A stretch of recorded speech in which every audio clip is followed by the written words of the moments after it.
अभी हम बात करेंगे लाइकोपोडियम के ट्री का इवेल्युएशन कैसे हुआ।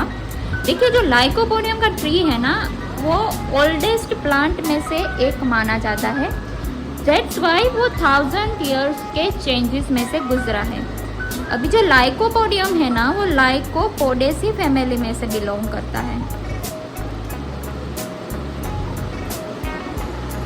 लाइकोपोडेसी फैमिली की अदर्स जो रेमेडीज मेडिसिन है, उनकी कंपैरिजन में जो लाइकोपोडियम क्लेवेटम है उसकी साइज सबसे छोटी है, और वो जो साइज उसकी छोटी हुई है वो थ्रू आउट द इवेल्युएशन हुई है। अभी लाइकोपोडियम का जो ट्री है वो स्मॉल साइज है, तो आप उस स्मॉल साइज को उसकी मेंटालिटी के साथ भी कंपैरिजन कर सकते हैं। जैसे कि लाइकोपोडियम की साइज, अभी आप भी समझो, कोई चीज़ अगर छोटी है साइज में तो उसका बैकग्राउंड में क्या क्या आएगा, वही सेम चीज़ लाइकोपोडियम में भी आपको दिखेगी। जैसे कि वो हमेशा छोटा रहेगा, remain small, his survival will be difficult, उसका सर्वाइवल बहुत मुश्किल रहेगा। विल बी ह्यूमिलिएटेड, वो ह्यूमिलिएटेड होगा, and he will be nowhere, वो कहीं पे भी नहीं होगा।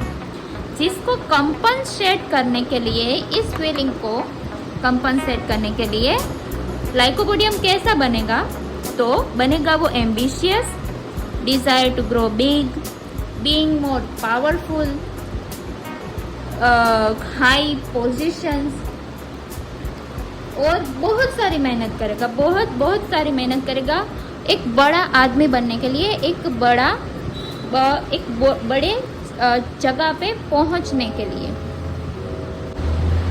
तो जैसे मैंने बोला कि लाइकोपोडियम एक प्लांट किंगडम है। अभी प्लांट किंगडम है तो उसकी प्लांट किंगडम की भी उसकी खासियत उसमें आएगी।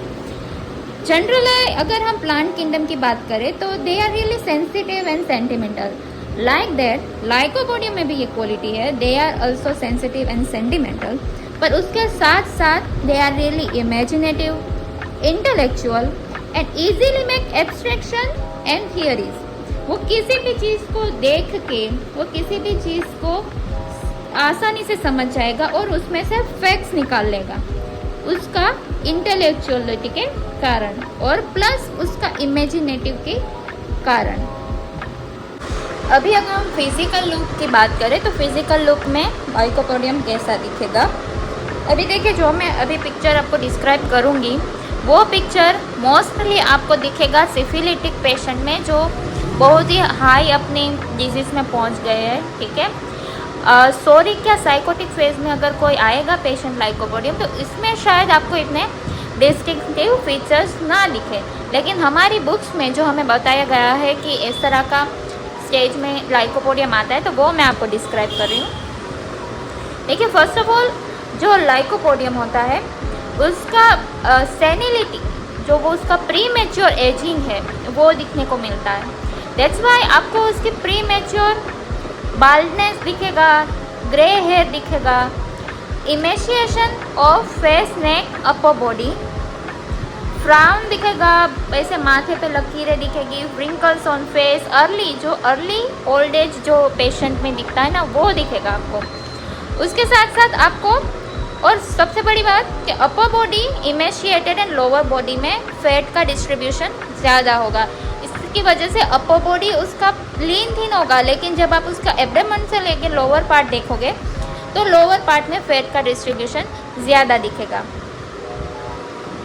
फिर लाइकोपोडियम का जो ये फेस पे रिंकल और ओल्ड एज का जो हम बात करें, तो लाइकोपोडियम का जो नेचर है वो एंग्जाइटी वाला और कंसर्न वाला होता है। दैट्स वाई कि उस एंजाइटी और कंसर्न के कारण भी उनमें प्री मैच्योर ओल्ड एज आ जाती है।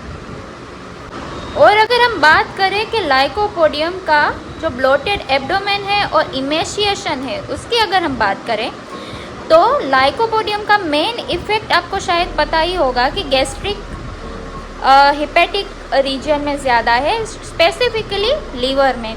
दैट्स वाई वो जो खाने का जो एब्जॉर्प्शन होता है वो ठीक से नहीं हो पाता। दैट्स वाई एब्जॉर्प्शन की लैकिंग के वजह से पेशेंट में इमेशिएशन भी ज़्यादा आपको दिखने को मिलता है, और दैट्स वाई उसमें इमेशिएशन और जो वीकनेस के कारण भी आपको कभी कभी प्रीमेच्योर सेनिनिटी दिखती है। उसके अलावा एक और डिस्टिंक्विट फीचर बताया गया है, दैट इज फ्लैपिंग ऑफ एना नाजी। अभी ये जो फीचर है ना वो हमें यूजुअली हर पेशेंट में नहीं दिखेगा, लेकिन जो न्यूमोनिक पेशेंट है, जो लेबरस ब्रीथिंग वाले पेशेंट है, उसमें ये फीचर आपको ज़्यादा दिखेगा कि उसका जो एना नाजी है, ये जो पार्ट होता है हमारा नाक का, उसमें फ्लैपिंग दिखाई जाता है, क्योंकि उसको वो लेबरस ब्रीथिंग हो रहा होता है, दैट्स वाई। और जो लेबरस ब्रीदिंग है उसको कंपनसेट करने के लिए जो नाक है उसमें इस तरह से नेज़ल फ्लैपिंग हो रही होती है।